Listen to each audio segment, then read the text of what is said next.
ٹھیک ہے جی. تو جب حضور وہاں سے نکلے تب، جب تک آپ مکہ میں رہے تو کوئی عذاب آپ پر نہیں آیا. تو رسول اللہ صلی اللہ علیہ وسلم کی برکت اتنی زیادہ ہے کہ اگر آپ کفار کے مجمع میں بھی ہوں اور کفار ظلم و ستم بھی کر رہے ہوں، عذاب نہیں آتا آپ پر. آپ اتنے بڑے رحمت کے نبی ہیں. وَمَا كَانَ اللَّهُ مُعَذِّبَهُمْ وَهُمْ يَسْتَغْفِرُونَ، اور اس وقت تک بھی عذاب نہیں آئے گا جب تک یہ استغفار کرتے رہیں گے. تو اللہ کے حبیب نے فرمایا اللہ نے میری امت کے لیے مجھے 2 امان عطا فرمائی ہیں. ایک امن کی چیز، ایک امن تو میں ہوں کہ جب تک میں ہوں کچھ نہیں ہوگا ان کے ساتھ، اور دوسرا امن استغفار کرنا ہے. جب تک یہ قوم اللہ سے معافی مانگتی رہے گی، یہ امت اللہ سے معافی مانگتی رہے گی، ان پر کوئی بڑا عذاب نہیں آئے گا آپ کی برکت سے. ایک دفعہ آپ نے بہت لمبی نماز پڑھی. صحابہ نے بعد میں پوچھا حضور ہم نے اتنی بڑی لمبی نماز پڑھتے تو آپ کو نہیں دیکھا، اور اس میں آپ نے بڑی آہوزاری اور خشوع اور خضوع کا اظہار کیا. تو آپ نے فرمایا میں نے اپنے رب سے 3 دعائیں مانگی ہیں، 2 قبول ہو گئیں، 1 قبول نہیں ہوئی. ایک دعا یہ مانگی تھی کہ میرے رب میری امت پر کوئی ایسا قحط مسلط نہ کرنا جس سے ساری امت ختم ہو جائے. دعا قبول ہو گئی. اللہ کوئی ایسا غیر مسلم بادشاہ ان پر مسلط نہ کرنا جو بالکل ان کو تباہ و برباد کر دے، ساری امت کو. یہ دعا بھی قبول ہو گئی. تیسری دعا آپ نے مانگی یا اللہ میری امت میں اختلاف نہ ہو. یہ دعا قبول نہیں ہوئی. تو 3 میں سے 2 قبول ہو گئیں، 1 نہیں ہوئی. تو یہ تو نبی کی دعا کے ساتھ اللہ نے کیا کہ نبی 3 دعائیں مانگتا ہے، اللہ 2 قبول کرتا ہے، 1 نہیں کرتا.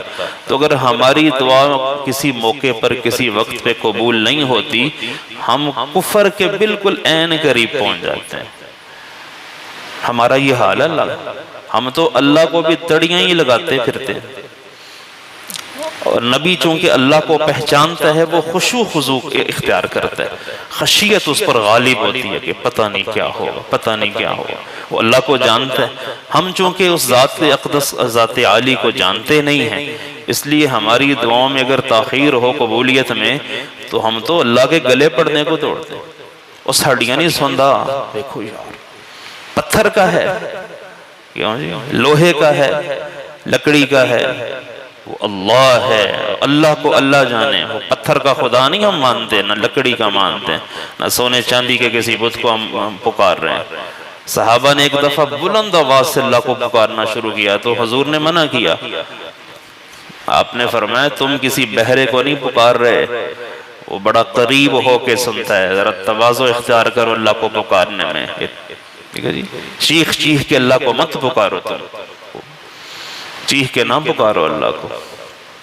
تو ہم تو اللہ کے گلے پڑنے کو آتے ہیں کہ ہماری نہیں قبول کرتا، ہماری نہیں سنتا، تو ہم دعا مانگنا ہی چھوڑ دیتے ہیں. ہم ایسے بد نصیب لوگ ہیں، اور اس امت کے لوگ ایسے. اللہ نے تو خوش قسمت امت پیدا کی تھی، لیکن بدحالی اور شیطان کے داؤ پیچ کا ایسا ہم شکار بنے.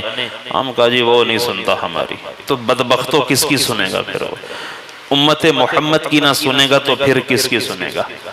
جس امت کا سٹیٹس اتنا اعلیٰ ہو، اتنی اعلیٰ اس کی حیثیت ہو اللہ کے ہاں کہ جو چیزیں اللہ نے نبیوں کو دی ہیں وہ اس امت کو دے دی.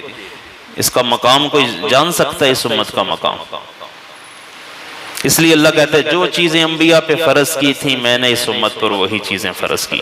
کہ نبیوں کا مقام اللہ کے ہاں بہت بلند ہے، اس امت کا مقام بھی اللہ کے ہاں بہت بلند ہے.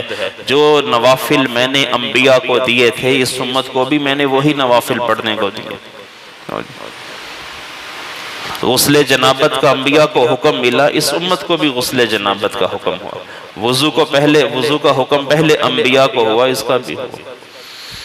پہلے نبیوں سے اللہ نے کہا جب بھی دعا مانگو گے قبول کروں گا. اس امت کو بھی اللہ نے یہی کہا ادعونی استجب لکم ان ربی قریب مجیب. مجھے ہمیشہ تم اپنے قریب پاؤ گے اور مجھے دعاؤں کا قبول کرنے والا پاؤ گے تم۔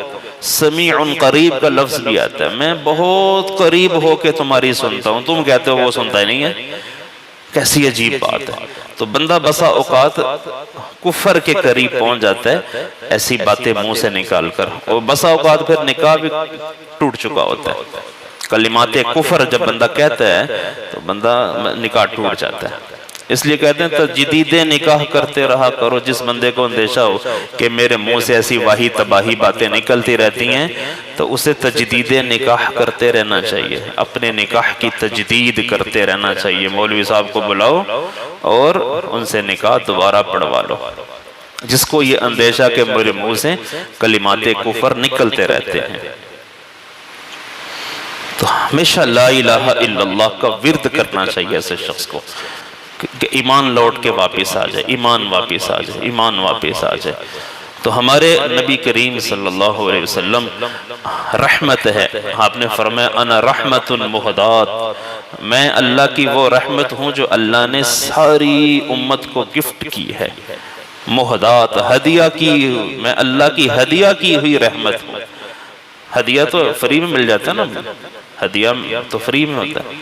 تو اللہ کے نبی کہتے ہیں میں رحمت مہدات ہوں، میں فری میں ہدیہ ہوں تمہارے لیے، میری رحمت سے فائدہ اٹھاؤ۔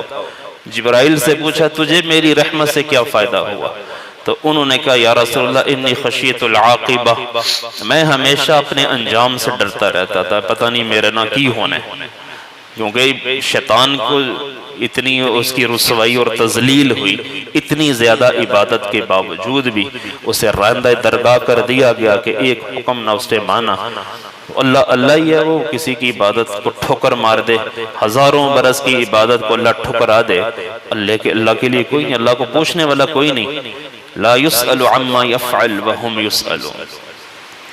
جبریل کہتے ہیں مجھے ڈر لگا رہتا تھا پتہ نہیں میرے ساتھ کیا معاملہ ہوگا، لیکن جب آپ پر قرآن نازل ہوا نزل بہ الروح الامین علی قلبک لتکون من المنذرین، اللہ نے کہا روح الامین فرشتہ آپ کے دل پر اللہ کے حکم سے قرآن اتارتا ہے۔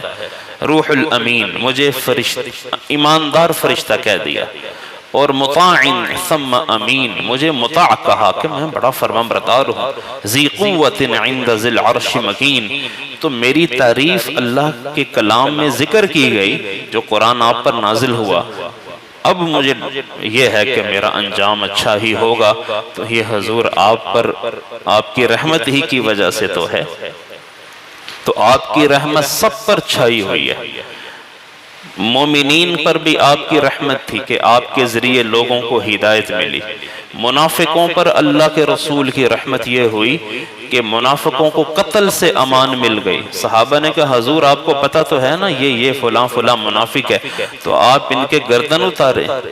آپ نے فرمایا وہ ظاہر طور پر تو ایمان والے ہی ہیں نا، ظاہری طور پر، اور سب کو پتہ ہے کہ کلمہ پڑھتے ہیں، ظاہری طور پر نمازیں بھی پڑھتے ہیں منافق۔